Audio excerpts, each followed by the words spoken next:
សុំ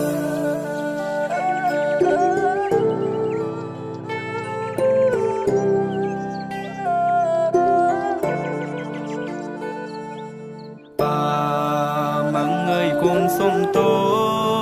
ជួយមិនបានវៃសងគ្រួសារយើងកំពុងលំបាកវៃកូននេះក៏ច្រើនដែរហើយមិនឃើញសោកក៏ត្រើយពេលនេះកូនកំពុងខំប្រឹងបិទភ្នែកសួរខ្លួនឯងថាឯណាទៅខ្ញុំត្រូវដើរសតតែជ្រុះមិនក៏គ្មានកម្មយន្តដើរមួយណាសិតត្រូវហើយមួយណាជាខ្លៅពេលខ្ញុំដើរផ្លូវខុសគេបែរជាសរសើរគេមិនចង់ឃើញខ្ញុំប្រសើរមើលមុខមើលមាត់ណាស់មិនរាប់គេជាខ្លៅពេលខ្លះក៏រាប់ខុសដូចជាពាក្យចាស់លោកបានប្រដៅស្គាល់មុខតែមិនអាចស្គាល់ចិនម៉ាំងអើយកូនសុំតោ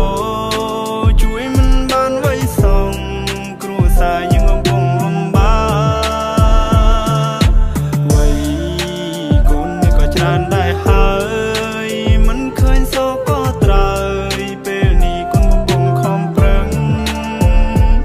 លើកដៃសំពះខ្ញុំចាក់ចេញពីផ្ទះទាំងធៀមមិនទាន់រះលះអរិយអ្នកតាទីខ្ញុំទ្រូងអ៊ូលស្ទះទូមិនសមនៅក្រុងក៏ខ្ញុំនៅតែជំនះមិនប្រណាំងនឹងគេតែប៉ុណ្ណាំងនឹងកាពះកូនតែចង់ឈ្នះអាហាបីពេលក៏អរគុណព្រះកូនសង្ឃឹមថ្ងៃមួយប៉ុនលឺជីវិតភ្លឺចាំដូចថ្ងៃរះជីវិតខ្ញុំខុសពីជីវិតគេ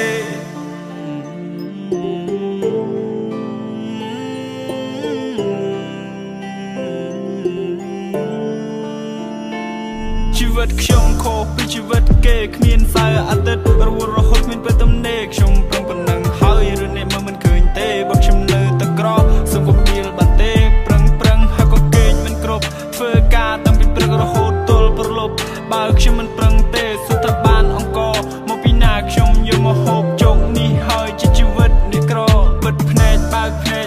មានខ្លះចេញមកដើរវែកញែកថានេះក្រនចេញចោកចិត្តទៅការគិតទៅពីដេកខ្ញុំប្រឹងមុខខ្ញុំមិនឡើងស្លេតបែបវងវាយសាច់កាយចង់ទៅជួបឆ្នាំពេកខ្ញុំអត់យល់អ្នកក្រខុសអីហាត់អ្វីអ្នកចង់បំពល់ចង់ប្រតនាថាខ្ញុំក៏ចង់មានដែរតែមិនតន់អំណោយផលវាស្នាខ្ញុំតបាយម៉ាំងអើយកូនសុំតោជួយមិនបានអើយសោះគ្រួសារយើងកំពុងលំបាកវៃកូននេះក៏ច្រើនដែរហើយ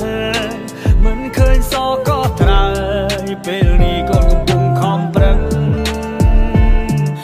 រាត្រីខ្ញុំជក់បរិយអង្គុយសិនណោះខ្លួនឯងខ្ញុំចេះតែគិតពីនេះពីនោះខួរក្បាលនេះគិតចង់ហុយផ្សាយឲ្យផ្លូវជីវិតរញ៉េរញ៉ៃត្រឡប់ទៅលិនណាឡើងវែងពេលដែលធំវិញសំពីច្រើនណាស់ខុសកាលពីក្មេងស៊ីបាយឲ្យរត់ទៅលេងមិនដែលជាខ្វល់ឲ្យគិតគូពីរឿងអីផ្សេងប៉ុន្តែលើគិតច្រើនខ្ញុំផ្ទុះ my brain សំពីសំពងជីវិតមួយនេះលំបាកមែនរឿងជីវិតមិនលំបាកពេកហើយប្រឹងណាស់តែមិនឃើញកងក្រៅហើយពេលខ្លាញ់ខ្ញុំមិនជាសែនហត់ហើយពេលខ្លាចខ្ញុំពិតជាសែនហត់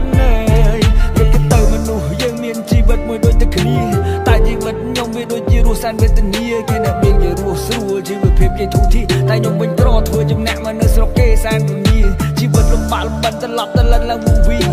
ព្រោះតែក្រពេករៀនមិនចប់ទី12គ្មានចំណេះគ្មានជំនាញមានតែធ្វើជាកូលីញើហូលឡើងសាមលីអូទៅដូរយកលុយទិញបាយស៊ីបើសិនយើងនៅតែអន់នៅគ្មានណាគេខ្វល់ទេទឹកមកមិនសូវប្រៃវិសាប់ដូចជាទឹកទន្លេគេតែញ៉ាំមើលរំលោភមិនឲ្យតម្លៃលើយើងទេក៏ព្រោះតែយើងនេះក្រយ៉ាងណាមិនចោះចំណោមគេអ្នកមានកូនទាំងទ្វេលោកកាន់តែចាស់ដែរហើយតែកូននៅលេលើដល់រំមិនឃើញក៏ត្រើយសង្ឃឹមតែថ្ងៃណាមួយពួកយើងនឹងបានធូរស្បើយកូនពិតមិនចង់ឃើញលោកត្រូវលំបាកទៀតឡើយព្រោះជីវិតពិតលំបាកពេកហើយប្រឹងណាស់តែមិនឃើញកងត្រើយហើយពេលខ្លាចខ្ញុំមិនជាសែ